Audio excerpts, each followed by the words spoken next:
ஒரு அம்மா ஒரு ஆள் என் மூஞ்சில காரி துப்பின ஒரு சம்பவம். எனது அன்பார்ந்த தமிழ் சொந்தங்களுக்கு வணக்கம். நான் அண்மையில ஜாழ்ப்பாணத்துக்கு போயிருந்த டைம்ல நானும் என் ஃப்ரெண்டும் பைக்கில் போயிருந்த நாங்கள் எங்களுக்கு முன்னுக்கு வந்து பார்த்தீங்கன்னா ஒரு ஹஸ்பண்ட் அண்ட் ஒய்ஃப் போயிருந்தோம் பைக்கில். பின்னால் இந்த அம்மாண்ட வயசு கிட்டத்தட்ட ஒரு 55 வயசு இருக்கு. அந்த 55 வயசு வரைக்கும் வாழ்ந்து அவ இன்னும் உலக அறிவு எடுத்தாங்கன்னு எனக்கு தெரியல. அப்படியே பின்னால் வாரங்களை கவனிக்காமல் அப்படி காரி துப்பினாங்களோ அப்படி என்ன மூஞ்சிலாம் வந்து விழுந்தது. இதெல்லாம் வந்து எதிர்ச்சியான செயல்லாம். ஆனால் துப்பும் பொழுது நாங்கள் பார்த்து துப்பலாம் தானே இல்லையா? அப்போ அவங்க துப்பின துப்பல் வந்து என்ன மூஞ்சிலாம் எச்சில் வந்து என்ன மூஞ்சில பட்டுட்டான்னு அவங்களுக்கு தெரியும். ஆனால் திரும்பி ஒரு ரியாக்டிங் பண்ணல ஒரு சொறையும் சொல்லல.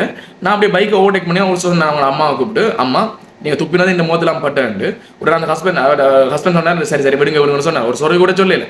நானும் அந்த சொறையை எதிர்பார்க்கவும் இல்லை. ஏன்னா வந்து பார்த்தீங்கன்னா எங்கள் ஆக்கள மண்ட வளம் அப்படி தான் இருக்கு. அப்போ இதில் வந்து பார்த்தீங்கன்னா உண்மையாகவே வெளிநாட்டில் வந்து இது வந்து ஒரு பனிஷபிள் ஒஃபென்ஸ், தண்டனைக்குரிய குற்றம். அதாவது பொது இடத்துல துப்புறது வந்து ஒரு தண்டனைக்குரிய குற்றம், அதுக்கு ஃபைன் இருக்கு. அது என்ன மூஞ்சல் துப்புறா அதை நீங்களே முடிவு எடுத்துக்கணுங்க எப்படி இருக்க மாட்டேன் வெளிநாட்டில். ஆனால் எங்களோட நாட்டில் வந்து அப்படி சட்டத்திட்டமும் இல்லை. அப்படி சட்டத்திட்டங்களை கொண்டு வந்தாலும் எங்கடாக்கள் ஃபாலோ பண்ண போறதும் இல்லை.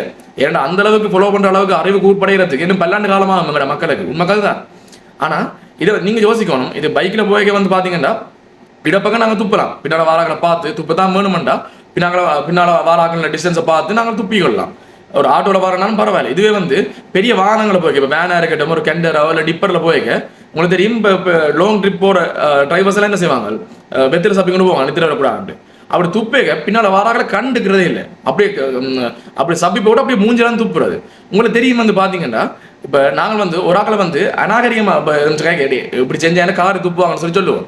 ஏனண்டா ஒரு ஆளை வந்து நோண்டி ஆக்கணும், அசிங்கப்படுத்தணும்டா காரு துப்புறது வந்து எங்களோட கலாச்சாரத்துக்கு நாங்கள் அதை மெயின்டைன் பண்ணி கொண்டு இருக்கோம் இப்போ வரைக்கும் இல்லையா? காரு துப்புறது வந்து ஒரு நோண்டியான ஒரு செயற்பாடு. அப்போ இன்னொரு ஆள் இப்படி காரியங்களை மூஞ்சி எடுத்து நாங்கள் எப்படி எடுத்துக்கொள்றது, என்னென்ன ஸ்போர்ட்டிவாக எடுத்துக்கொள்றது.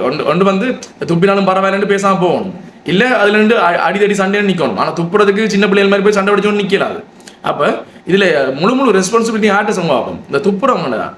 அப்போ துப்பும் பொழுது நீங்கள் ஒன்று மக்களை ஒன்று புரிஞ்சு கொள்ளணும். சரி, ஏன்னா நீங்கள் டே டு டே லைஃப்பில் என்ன போல நீங்கள் எத்தனை பேர் இதை நீங்கள் ஃபீல் பண்ணியிருப்பீங்க. துப்பைக்கெல்லாம் எத்தனை அசிங்கம் தானே இல்லையா?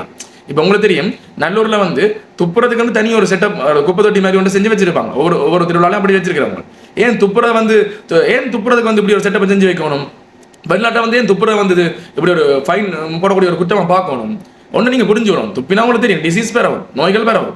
இப்போ ஒரு கச நோயாளி போய் கொண்டிருக்கான் ஒரு பைக்கில், அப்படி காரி துப்பி விடா என்ன மூஞ்சல் எனக்கும் கசம் தான். அப்போ எந்த குற்றமும் செய்யாமல் நாம் போய் கசத்தில் போய் படுக்கல தானே இல்லையா? அப்போ நோயன்றதை தாண்டியுமே இது வந்து ஒரு அநாகரிகமான செயற்பாடு.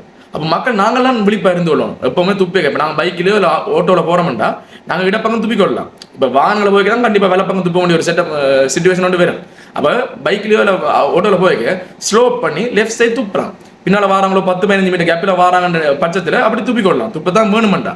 இதுவே வந்து வாகனங்களை போறாக்கள் வந்து அவையெல்லாம் யோசிக்கணும். இப்போ வாகனங்களை போய் ஹெவி வெஹிக்கிள்ஸாக போகிறோம் போய்கொண்டிருக்கீங்கன்னா ஒரு டிரைவர் வந்து துப்ப போறான்டா அடிக்கடி துப்பிக்கொண்டே இருக்கணும். வெத்திர சப்பினா என்ன விழுங்கி கொண்டா இருக்குது இல்லை துப்பிக்கொண்டான்னு இருப்பாங்க. அப்போ அந்த நேரத்தில் வந்து ஒரு போத்தலண்டை வந்து உள்ள வச்சுக்கொள்ளலாம் செப்பரேட்டா. ஒரு டிரைவர் சாக்கள் வந்து ஒரு போத்தலண்டை வச்சுக்கொண்டீங்கன்னா எடுத்து துப்பி போட்டு நீங்கள் ரங்குற டைம்ல அது வந்து அதை வெளியில வீசிட்டு போயிடலாம். அப்போ நீங்க ஒன்று புரிஞ்சு கொள்ளணும். சரியோ, இது வந்து ஒரு அநாகரிகமான செயற்பாடு. தயவு செஞ்சு மக்களே நீங்கள் யாரும் இப்படி செய்யாதுங்க.